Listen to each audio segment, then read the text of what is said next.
Bueno, pues buenas tardes chicos. A raíz de una invitación por parte de la maestra Mariana Vargas Beltrán, estoy aquí con ustedes compartiendo algunos conceptos relacionados con el apartado que tienen ustedes en su programa denominado geneogénesis. Y bien, este término se deriva de un trabajo de la tesis de maestría en el que estuve trabajando durante el periodo de la maestría. Y bien, por ahí hay algunos conceptos que vamos a trabajar, vamos para que los entendamos un poquito más y los comprendamos un poquito más. Voy a compartir con ustedes, pero para poder entender el contexto de lo que en sí es geneogénesis, necesitamos retomar algunos de los conceptos que vienen previos a esta palabra dentro del modelo. Uno de los conceptos de los que vamos a iniciar es la realidad subjetiva. La realidad subjetiva es un campo, prácticamente se define como un campo en el cual hay muchas posibilidades de hacer muchísimas cosas. Hay dos tipos de realidades, según algunos autores, la realidad objetiva y la realidad subjetiva. La objetiva es todo aquello que nosotros tocamos, palpamos, expresamos, por así decirlo, todo aquello que nuestros cinco sentidos pueden percibir de una manera muy fácil, ¿no? Y en este caso, la realidad subjetiva se define como un campo de infinitas posibilidades, en el que hay infinidad de posibilidades para poder hacer, imaginar, percibir infinidad de cosas. Ahora, la realidad subjetiva se va hasta al otro lado, podríamos decirlo, de lo que significa la realidad objetiva, ya que cuando hablamos de cuestiones subjetivas nos dejamos llevar por la cuestión de la emoción, del sentimiento, del pensamiento, la percepción, y todos este tipo de conceptos pues prácticamente no los podemos palpar con nuestros cinco sentidos, es nada más a través de nuestra imaginación y todo aquello que sentimos y pensamos. Lo que sucede en nuestro interior y la percepción objetiva que tenemos son dos cosas completamente diferentes. Cuando nosotros pensamos o imaginamos algo, sin importar qué sea esto, eso inicia en una realidad subjetiva, inicia dentro de nosotros y a veces lo hacemos que llegue o lo plasmamos a una realidad objetiva. Si yo tengo la idea, por ejemplo, de escribir un libro, a lo mejor empiezo a darle vueltas en mi cabeza cuáles pudieran ser los apartados, cuáles pudiera ser el contenido de este libro que quiero, y eso están haciendo en una realidad subjetiva. Cuando ya me pongo yo a escribir, agarro mi computadora y me pongo yo a escribir, o en algún cuaderno, ahí lo estoy plasmando y lo estoy llevando a la realidad objetiva. La realidad subjetiva no es posible su negación. Si nosotros quisiéramos negar a lo mejor lo que sucede dentro de nosotros, lo que nosotros pensamos o lo que nosotros sentimos, no existe o no es posible la negación porque nos estaríamos negando a nosotros mismos. También este concepto de realidad subjetiva está muy apegado a lo que nosotros conocemos como la incertidumbre, lo que conocemos como que no sabemos qué es lo que va a pasar el día de mañana o no sabemos qué es lo que va a suceder después de cierto acto, cierta cosa que nosotros hagamos, por lo cual este concepto en particular nos invita a que aceptemos la incertidumbre, ¿no? Que aceptemos eso, ese futuro o ese mañana que no sabemos qué es lo que pueda suceder. Y por aquí, dentro de este contexto al que estamos hablando, suscitan dos conceptos muy interesantes. Uno de ellos es el miedo y el otro de ellos es el amor. Algunos autores lo manejan como dos partes de una misma moneda, o sea, dos partes de la experiencia humana, pero sin embargo dos cosas completamente diferentes. Muchas de las acciones que nosotros hacemos, expresamos, por así decirlo, o comentamos, vienen o provienen de un sentimiento de amor que nosotros tenemos dentro de nosotros o vienen de un sentimiento de miedo. Y el miedo puede derivarse de muchas formas, ¿no? A lo mejor de frustración, de delirios, de coraje, de rencores, etcétera, etcétera. Y bien, ese es un concepto, ¿no? Uno de los conceptos que es realidad subjetiva. Espero que haya quedado un poquito claro. Vamos a avanzar al siguiente. Conforme vamos avanzando en los conceptos, vamos a ir acercándonos para poder definir o entender la concepción de la palabra geneogénesis. El siguiente concepto es conciencia primordia. Cuando hablamos de conciencia, hay dos formas de percibirlo, ¿no? Una de ellas es ser conscientes, o sea, que proviene de la parte de ser conscientes de algo.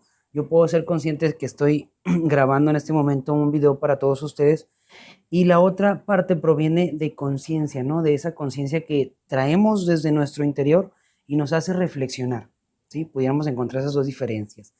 Eh, la conciencia primordia se divide como el primer indicio de poder captar la esencia fundamental de algo que está sucediendo dentro de nosotros, ¿sí?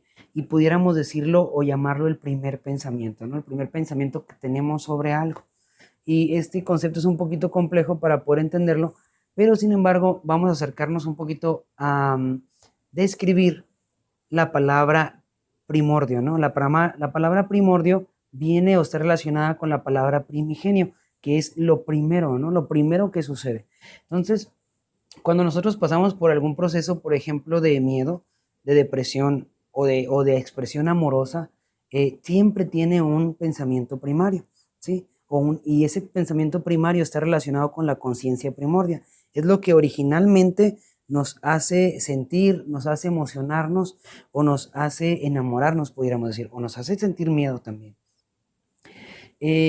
La conciencia primordia o esos primeros pensamientos que tenemos son la inteligencia prácticamente de todo lo que nosotros somos como personas o como seres humanos, y ahí intervienen algunos conceptos interesantes como son la imaginación y la percepción de nosotros mismos. Más adelante vamos a ver si podemos profundizar un poquito en esto.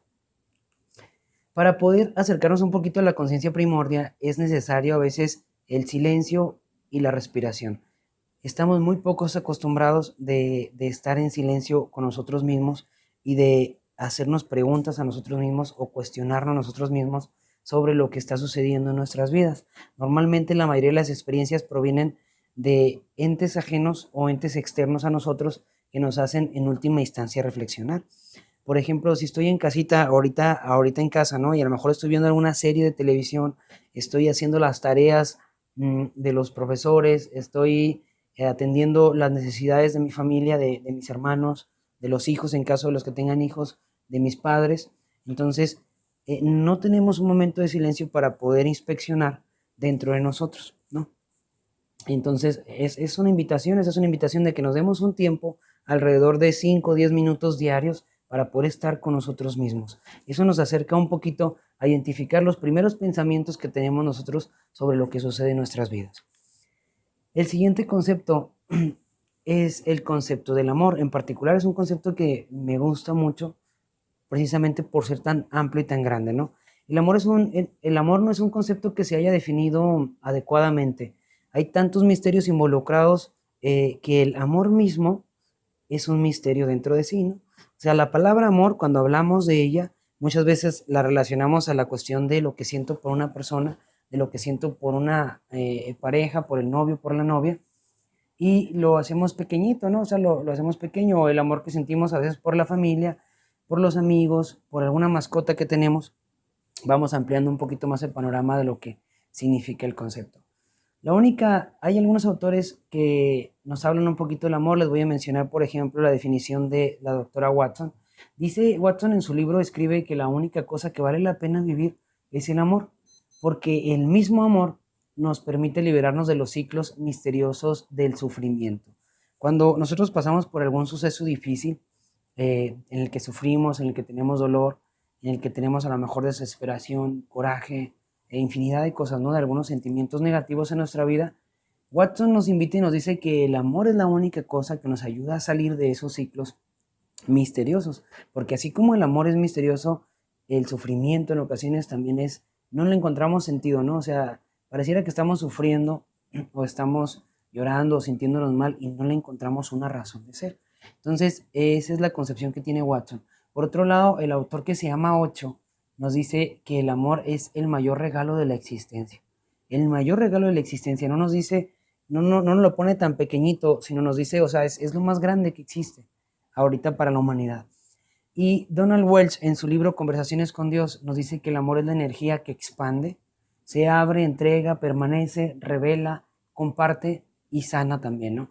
Aquí en el último concepto de sanación, empata mucho con la concepción que tiene Watson sobre el amor y el cuidado humano, ¿no? Porque en última instancia nos dice que los enfermeros alcanzamos a llegar a un nivel tan alto en la persona que alcanzamos a ayudarles a llegar a la sanación, no nada más de su cuerpo, sino de su espíritu, de su parte emocional, social, familiar. Entonces, impactamos a un nivel mucho más alto que la simple curación, o la curación que tradicionalmente es la que ha permanecido en el ámbito de la salud.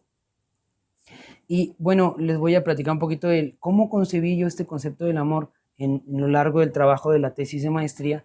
Dice, es la esencia más cercana que conocemos humanamente a lo divino, a lo maravilloso y lo más cálidamente humano que podemos imaginar.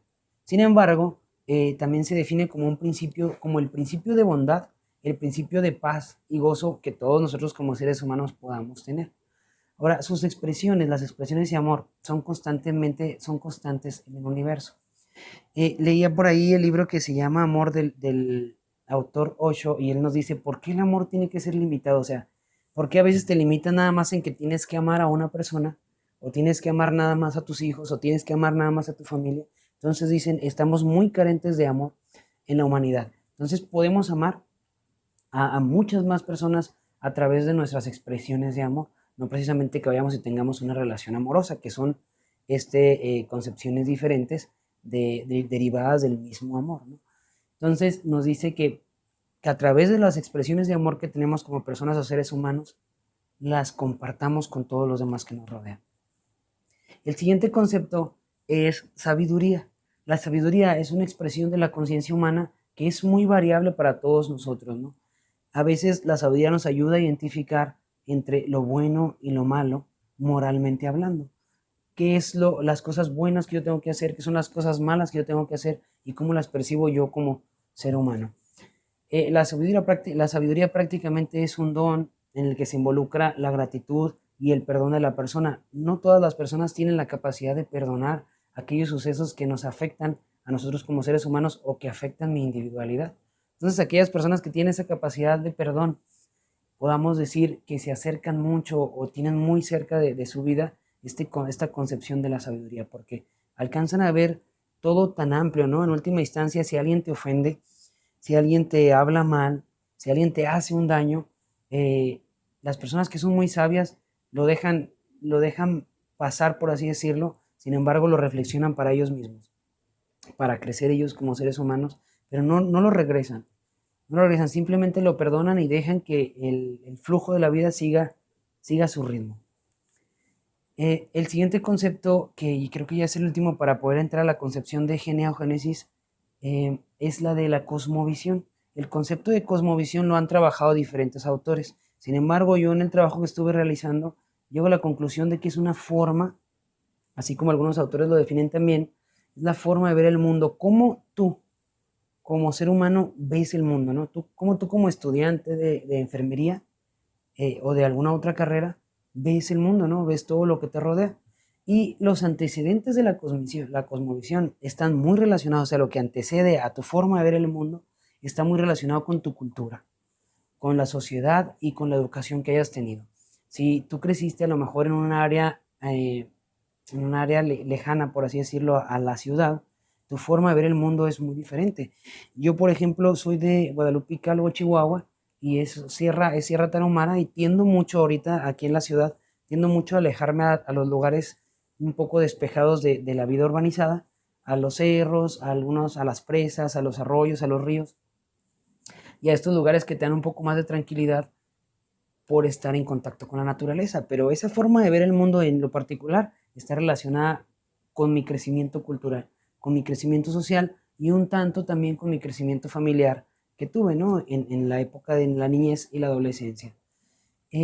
La cosmovisión se traduce en última instancia como una forma de pensar que cada uno de nosotros como seres humanos adoptamos según las experiencias de vida que hayamos tenido.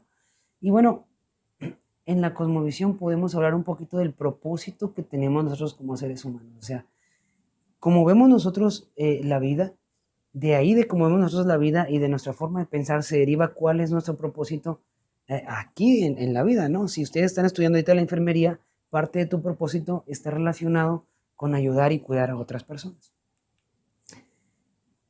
Y bien, ya el penúltimo, yo pensé que el de cosmovisión era el último, pero no, tenemos uno que es la contemplación.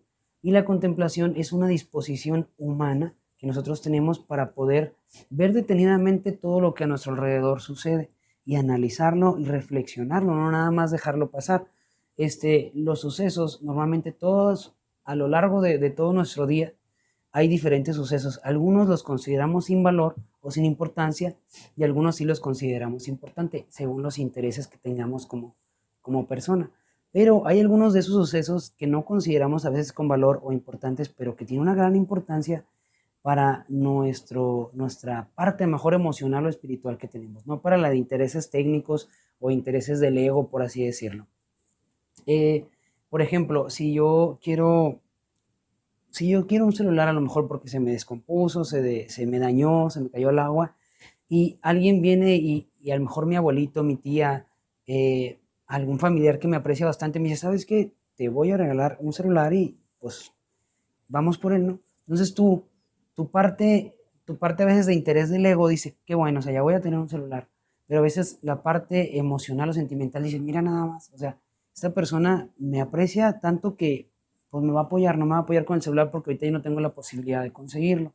Ahí pudiéramos nosotros definir un poquito el concepto de contemplación, cómo contemplamos los sucesos. ¿Los vemos nada más desde la perspectiva del ego o lo vemos nada más o lo vemos desde la perspectiva emocional o espiritual que tenemos cada uno de nosotros como seres humanos?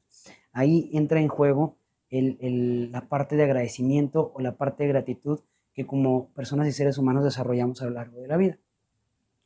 Y bien, vamos a entrar a otro concepto que les comentaba ahorita anteriormente, que es la armonía primigenia. Dentro del desarrollo del modelo que estuve trabajando, hacía una invitación a que nosotros tuviéramos un acercamiento y integrarnos a una armonía primigenia. La armonía primigenia es un equilibrio esencial de nosotros como seres humanos que está estrechamente relacionado con las expresiones de la naturaleza. O sea, en palabras más sencillas es de que convivamos más con la naturaleza que nos rodea, que convivamos más con aquellos escenarios naturales, no tan artificiales, no tan elaborados por el ser humano, para poder tener un poquito más de equilibrio, o más bien para poder respirar, ¿no? Un aire diferente que esté relacionado con la naturaleza. ¿Por qué con la naturaleza? Porque la naturaleza como tal ha existido a través de toda la historia de la humanidad y nosotros. Y bien, este concepto de armonía primigenia nos acerca un poquito a lo que pudiéramos considerar una desnudez humana, no en el aspecto a lo mejor físico, para no malinterpretarlo, sino en el aspecto de que nosotros como seres humanos debiéramos de reflexionar más sobre todo aquel proceso de educación que tuvimos, todo aquel proceso de crecimiento social que tuvimos y acercarnos un poquito más a conocernos a nosotros mismos.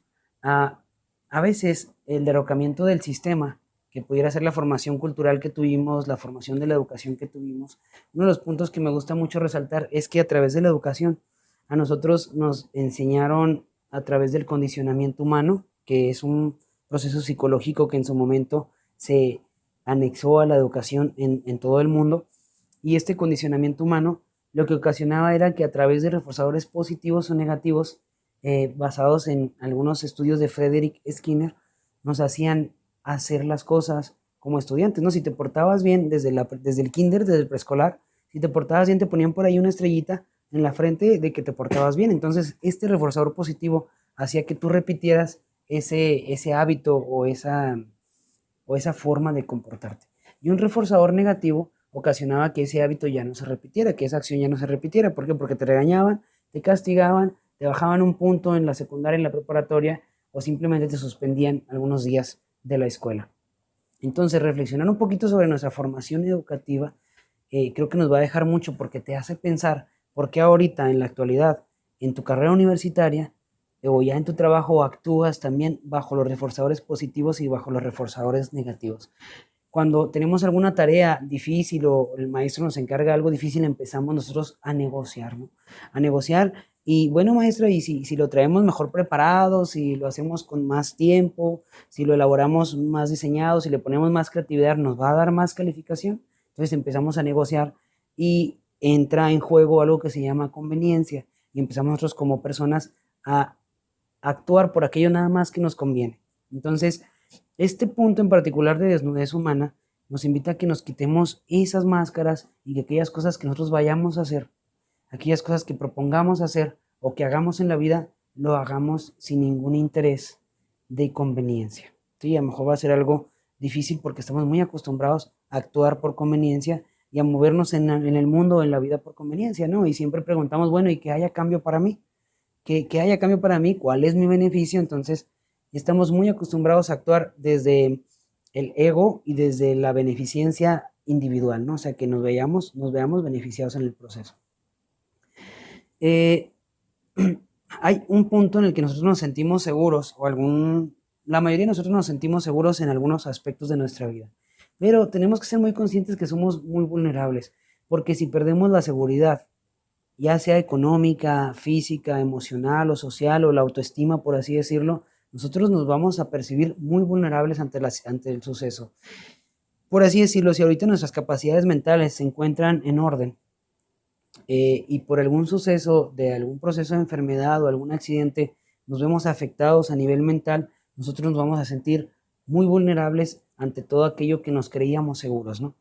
Es cuando el derrocamiento del ego, el derrocamiento de lo que yo creo que es correcto, o de esta parte egoísta que tengo, se cae o la tumban o por alguna razón se desmorona, yo me siento muy vulnerable. Muy vulnerable por la razón de que no he aprendido a trabajar conmigo mismo y la mayoría de mis creencias y mis acciones se fundamentan en o se sostienen del ego, ¿no? Del ego mío como persona o de la seguridad que me rodea. Puede ser a lo mejor física, que físicamente soy muy atractivo, o a lo mejor también puede estar relacionada con la cuestión económica, ¿no? Que económicamente estoy muy bien y esto a veces a muchas personas les brinda una seguridad que los hace actuar en la vida de algunas formas no adecuadas, ¿no? Pero si quitamos este concepto de desnudez humana, nos invita también a que quitemos esta parte del ego de nosotros y que quitemos los diferentes aspectos que nos dan seguridad a nosotros como personas. Mejor voy a quitar la cuestión física, voy a quitar la cuestión económica, voy a cuestionar mi posición social, voy a quitar el carro en el que me muevo, voy a quitar el celular que tengo, etcétera, ¿no? Y la pregunta final que tengo que hacerme es quién soy, ¿no? O sea, quién soy sin todas estas cosas que me rodean. ¿Quién termino siendo en última instancia? Y nos vamos a dar cuenta que muchos de nosotros no vamos a poder definirnos, porque nos definimos a partir de soy Raúl Chávez, soy de Guadalupe Calvo, soy maestro de enfermería, y tenemos muchos soy. O sea, somos de muchas formas y cuando tratamos de definirnos o que nos dicen o nos piden que nos definamos, nos definimos de muchas formas, de muchas cosas que nos rodean, pero cuando quitamos todas esas cosas que nos rodean, no encontramos o no sabemos quiénes en última instancia somos. Y bien, de esta manera nos acercamos al concepto de geneogénesis. ¿Qué es geneogénesis? La geneogénesis se plantea dentro de este modelo como un renacimiento de la persona desde el origen humano, ¿no? O sea, que derroquemos la cuestión emocional, que derroquemos la cuestión cultural, que derroquemos la cuestión de la educación, que derroquemos toda la cuestión social y el sistema que nos rodea y busquemos una definición de nosotros, o nos encontremos o nos definamos nosotros mismos a partir de de lo que nosotros como seres humanos somos. Perdón si me trabo un poquito, pero lo que pasa es que son muchísimas ideas al mismo tiempo y batallo un poquito para expresarlas. También se considera que es el principio, esta palabra de geneogénesis, el principio y el fin, ¿no? O sea, nos ayuda a reflexionar un poquito desde nuestro nacimiento hasta nuestra muerte. Esto quiere decir que somos personas o entes finitos, ¿no? O sea, llega un momento en el que nos vamos, va a ir de este mundo, así como el momento en el que llegamos a este mundo. Y a veces eso no lo concebimos. Hay un autor muy interesante que me gusta mucho que se llama Alex Day, que dice, pareciera que nosotros vivimos como si tuviéramos 1000 años de vida, ¿no? A veces vivimos molestos, enojados, rencorosos, llenos de miedo, muy pocas veces llenos de amor. Y entonces, y lo hacemos como si tuviéramos 1000 años de vida. Entonces nos invita a que aprovechemos cada segundo que nosotros estamos viviendo, ¿no? Cada segundo lo aprovechemos y logremos o atraigamos a nosotros esas expresiones de amor de las que tanto se hablan.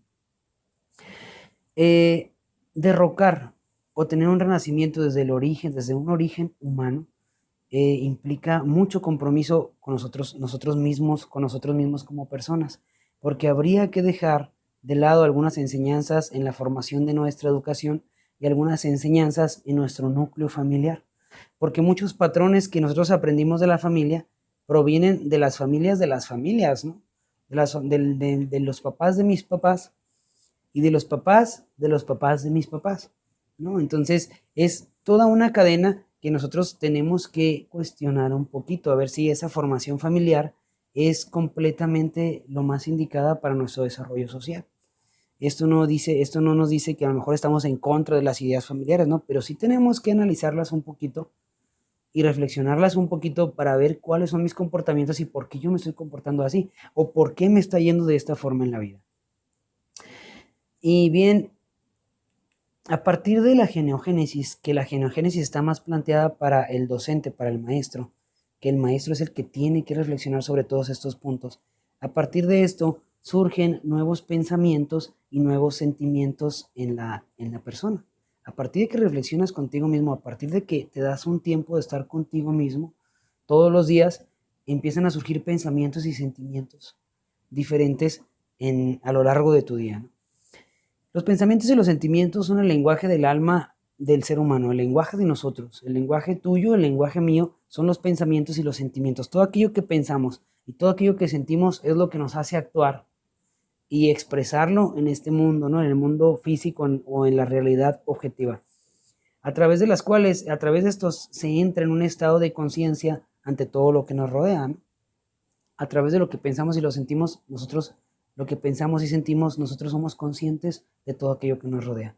Los sentimientos, principalmente los sentimientos, tienen que descubrirse, ¿sí? Tengo que ser sincero conmigo mismo qué es lo que siento respecto a una situación que está pasando. Cuando yo me cuestiono qué es lo que realmente estoy sintiendo respecto a una situación que me está pasando o que ha pasado, yo empiezo a descubrirla, empiezo a descubrir ese sentimiento y empiezo a reconocer ese sentimiento dentro de mí. Cuando yo empiezo a reconocer ese sentimiento, empiezo a aceptarlo y cuando yo lo acepto, empieza a fluir. No se queda atorado ahí dentro de nosotros, no se queda atorado el coraje, el rencor, la envidia, etcétera, etcétera, ¿no? Sino como lo cuestionamos y lo descubrimos y lo abrimos y lo sacamos a la luz, se empieza a ver un poquito más llevadero aquello que sentimos. El peso, el peso, el peso de andar cargando a veces con tantas emociones y con tantos sentimientos recaen en última instancia en los problemas físicos que tenemos. Las primeras manifestaciones cuando traemos a lo mejor mucho enojo por alguna razón o cuando empezamos a caer en depresión está relacionado con el hecho de que no nos atrevemos a enfrentar aquello que sentimos, ¿sí? Ahora, la responsabilidad, la responsabilidad que tenemos ante esto es muy particular, es muy propia. Sí, a lo mejor si tú tienes ciertas formas de actuar y ciertas formas de hacer las cosas o sientes algunas cosas y decides no enfrentarlas, es una responsabilidad individual, es una responsabilidad tuya como persona y es una responsabilidad mía como persona. ¿Por qué? Porque en última instancia entra en juego aquí algo que se llama libre albedrío y ese libre albedrío nos permite tomar la decisión de enfrentar lo que siento o tomar la decisión de darle vueltas y seguirlo guardando en alguna parte de mi interior y que ahí permanezca, ¿no? Que ahí permanezca a través de los años. De tal manera que puedo yo tener un problema o un coraje con alguna persona y pasados 5 años, 6 años, lo vuelvo a sentir de la misma manera porque vuelvo a ver a la misma persona, pero es porque no decidí en ningún momento enfrentar aquello que sentí. Y bueno, cuando nosotros hacemos un cambio en nuestra vida, muchas veces ese cambio no lo hacemos de manera voluntaria. Muchas veces vienen otras acciones o otras situaciones o experiencias en nuestra vida que nos ocasionan o nos forzan a hacer un cambio en nuestra vida, ¿sí?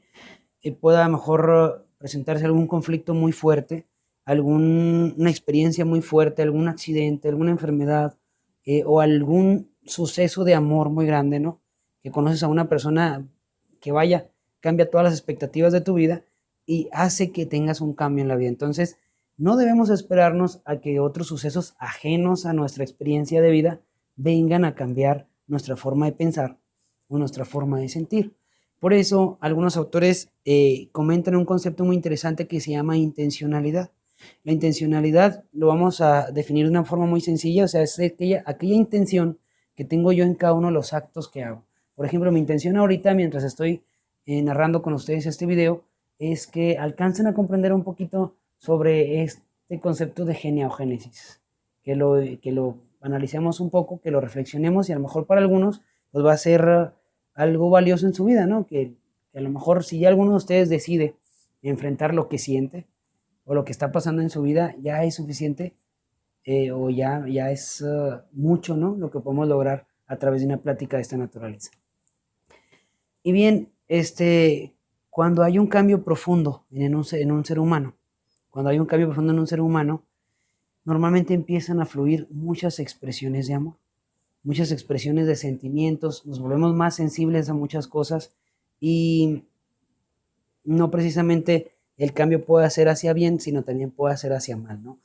Cuando hay un suceso muy fuerte en una persona, o se toma la decisión de cambiar para bien o de cambiar para mal. Esa es una decisión también individual, es una decisión particular. Entonces ahí es donde radica el punto central en que muchas personas cambian su vida para bien y hay muchas expresiones de amor en su camino o en el desarrollo de su vida, o también muchas personas cambian para mal, ¿no? Y se amargan o se la pasan frustrados a lo largo de su vida y también lo podemos ver, ¿verdad? También podemos conocer o hemos conocido a muchas personas que tienen esas características o a lo mejor nosotros mismos podemos definirnos con algunas de las dos características.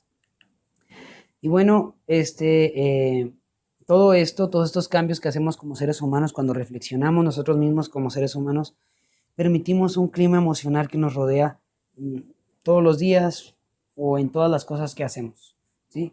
Muchas veces, y les voy a poner un ejemplo muy sencillo, cuando el docente está equilibrado consigo mismo, cuando el docente tiene la intención de ayudar a los estudiantes o cuando el docente realmente le gusta lo que hace, genera un clima emocional dentro del aula, dentro del salón de clases, ¿no? Y ustedes se dan cuenta cuando llega un maestro u otro maestro o llegan diferentes maestros, ustedes perciben diferentes climas emocionales por la forma de ser del docente. Bien, chicos, espero que esto les haya ayudado. Les mando un abrazo ahora con esto de la cuarentena y un saludo para la maestra Mariana Vargas Beltrán y espero que les haya servido mucho esta introducción al concepto de geneogénesis. Yo sé que está un poquito fumado, diríamos algunos de nosotros, pero si nos detenemos tranquilamente a analizar las palabras que se mencionaron en el video, vamos a dar cuenta de que tienen mucho sentido, ¿no? Nada más que tenemos que analizarlo un poquito más detenidamente. Les deseo mucho éxito y nos vemos con el favor de Dios el próximo semestre.